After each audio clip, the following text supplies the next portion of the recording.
Welcome back to the channel. Today we're talking about the Australian 10-cent coin, and you won't believe how much some of these can be worth. From rare mint errors to special low mintage years, a few of these little coins are fetching big money in the collector market. So grab your change jar, because one of your 10-cent coins could be a hidden treasure. Let's get started. First up, the Australian 10-cent coin has been part of the decimal series since 1966, featuring the iconic lyrebird on the reverse, a masterpiece of design by Stuart Devlin, and the Queen's effigy on the obverse. In 2000, it was struck at the Royal Australian Mint in Canberra in copper-nickel alloy, weighing 5.65 grams and measuring 23.6 millimeters across. These coins are hard-wearing, silver-toned, and designed for daily use, not luxury. Yet when untouched by circulation and preserved directly from mint rolls or sets, they take on a mirror-like luster that collectors prize. Now, according to mint records, roughly 51 million 10-cent coins were struck for circulation in 2000, a substantial number that makes this a common date overall. But here's where it gets interesting. The mint set and uncirculated set issues were produced in far smaller quantities.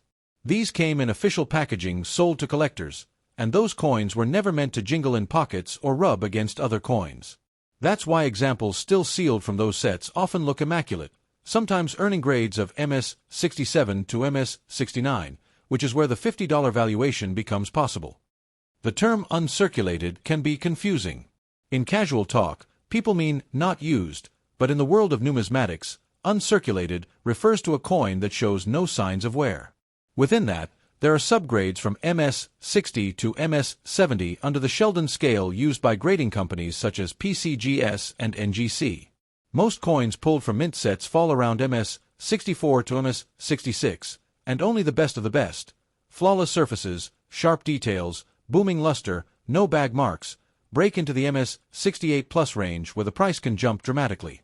That's where we begin to see $40 Australian to $50 Australian dollar sales, especially when a coin is professionally graded and slabbed. So, how does a 10-cent piece become a $50 collectible? It's all about scarcity in that condition. The everyday examples are abundant, but nearly all show tiny nicks, dulling, or wear from handling. Perfect mint set examples, by contrast, are few, and collectors competing for registry set rankings push prices higher. When two or more collectors chase the same grade in auction, say, an MS-6910C 2000, the realized price can easily touch or exceed the $50 Australian dollar mark. Add provenance from an official mint roll, and the appeal multiplies. Eye appeal matters. Even among uncirculated coins, some pieces simply look better. Strong cartwheel luster, clean mirrored fields, and well-defined lyrebird feathers. Collectors pay premiums for that. A coin that pops under the light stands out from a dull, uncirculated piece, and the market rewards those differences. Two coins graded MS-66 can have vastly different prices. One may be $20 Australian dollars, the other $45 Australian dollars, purely because one is bright, well-struck, and free of toning spots. That's why professional photography and lighting are crucial when listing these coins online. There's also the wild card factor of error coins. In 2000, Australia's minting system produced a few spectacular errors, including the famous Mule $1 coin with a 10-cent obverse that's worth thousands. Although the regular 10-cent series for that year doesn't have a widely recognized mule, a small number of striking errors, off-center strikes, die cracks, clipped planchets, have surfaced.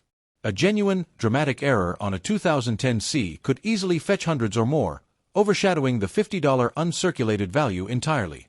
So keep an eye out for anything odd or misaligned.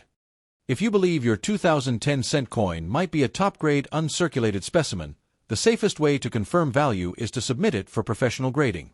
Services such as PCGS or NGC can certify the coin, assign an MS grade, and encapsulate it. This not only confirms authenticity but also opens the door to registry collecting, where the graded label itself adds liquidity. Once certified, check recent auction results on eBay, heritage auctions, or local Australian coin dealers to gauge realistic prices. Verified MS-68 coins have been known to sell around that $40-50 range when demand is strong. Interestingly, Australian decimal coin collecting has been steadily growing over the past decade, driven by YouTube, Facebook groups, and online marketplaces where enthusiasts show off their finds. Coins that once sat unnoticed in change now spark treasure hunt excitement. The 2010C isn't rare in itself, but it fits that narrative perfectly. Common coin, special condition, attainable value. It's the perfect gateway coin for beginners, inexpensive in low grades but rewarding if you chase perfection. And as collector numbers increase, the top-grade coins remain finite, so values at the upper end could even inch higher over time. So, is your 2000 Australian 10-cent coin worth $50? Maybe, but only if it's truly pristine. Ordinary ones are worth face value. Mint set pieces in great condition might get $10, $20, and those extraordinary, professionally graded uncirculated examples can touch the $50 Australian dollar zone. The beauty of coin collecting is that even a small piece of change tells a big story about art, history, and precision. If you enjoy videos like this, tap subscribe, join the notification bell gang, and drop a comment about what coin you'd like us to research next. Maybe your next pocket find will be a $50 10-cent next up. The Australian 10-cent coin is composed of 75% copper and 25% nickel, weighs about 5.66 grams and has a diameter of 23.6 millimeters. On the obverse you'll find the portrait of Queen Elizabeth II, the fourth portrait style for this denomination for the years 1999 to 2019, and on the reverse the superb lyrebird, designed by Stuart Devlin. The coin was minted for circulation, meaning most examples are common and plentiful for the 2010 date.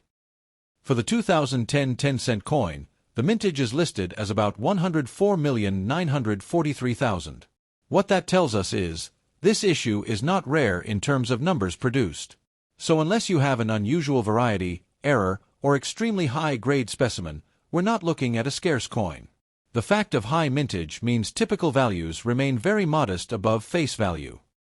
Now let's talk about condition, because that's key.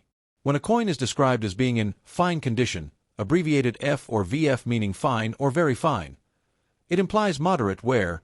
You'll still see major design features, but some finer detail is worn off. Grading for uncirculated or mint state, MS, means essentially no wear, and that dramatically affects the value. For this coin the most common examples are circulated, so many will be in fine, F, very fine, VF, extra fine, XF, or near uncirculated condition. Each jump in grade can change value significantly.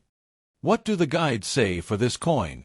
According to a price guide from Coins in Australia, the 2010 10-cent coin in circulated condition is very modest. For example, in uncirculated grades, MS, 60, etc., the values start around 2.70 Australian dollars, then 3 Australian dollars, 3.80 Australian dollars, 8.80 Australian dollars, 9.70 Australian dollars, and 10.60 Australian dollars for MS, 66-67. For circulated grades, the guide does not give large premium values, reflecting the abundant supply. Another site, uCoin, lists a value around US 25 cents for the 2010 issue in typical condition. So the takeaway, unless the coin is in exceptional condition or has an error, it's worth only a few dollars above face value. So if your coin is described, or you believe it to be, in fine condition, meaning visible detail but somewhere, realistically what might you expect? Possibly a value in the low tens of cents to a few dollars above face. Because of the high mintage, even coins in decent condition, but circulated, don't command huge premiums. For your 2010 10-cent coin in fine condition, you might look at perhaps 1 to 5 Australian dollars, or equivalent in US dollars, in the marketplace, depending on demand and the specific collector interest. If someone lists it for much more, you'll want to see justification, error, special finish, very high grade, etc. When you inspect your coin, look at the lyrebird's tail feathers, the lettering around the edge, and the rim of the coin. On the obverse, examine the queen's hair detail and the tiara. In fine condition you'll see that while the major motifs are visible, some of the finer detail, feathering, hairlines, will be worn. If those details are sharp and original luster remains, you could have a near uncirculated or uncirculated coin, which would command a higher value. Also check for any damage, cleaning, scratches, or spots. These will reduce value. Lastly, look for any unusual variety or mint mark, though for this coin such things are rare. While the standard 2010 coin is common, collectors always keep an eye out for unusual varieties or mint errors, misstrikes, double die, off-center, planchet errors, because those can command much higher premiums. For example, Some error 10-cent coins in Australia have traded for hundreds or even thousands in very rare cases. If you suspect your coin has something unusual, you may want to have it examined by a coin dealer or grading service. But note, unless you are holding a verified error or extremely high grade, treat the coin as a common collector piece. Now a quick note for you. If you're serious about coin collecting and want to stay up to date with market trends, I'd invite you to subscribe to this channel, hit the bell icon, and leave a comment. Do you have a 2010 10-cent piece from Australia and what condition is it in? I'll respond to some of your comments and maybe feature them in a future video. Also, if you have multiple coins, say 30 coins or a roll of 30, from that year in similar condition, you may aggregate value, but each coin individually is still likely modest. So buying or selling in bulk should reflect that reality. In conclusion, the 2010 Australian 10-cent coin is a well-designed coin with broad circulation, good metal composition, and a solid history, but because so many were minted it is not rare in typical form.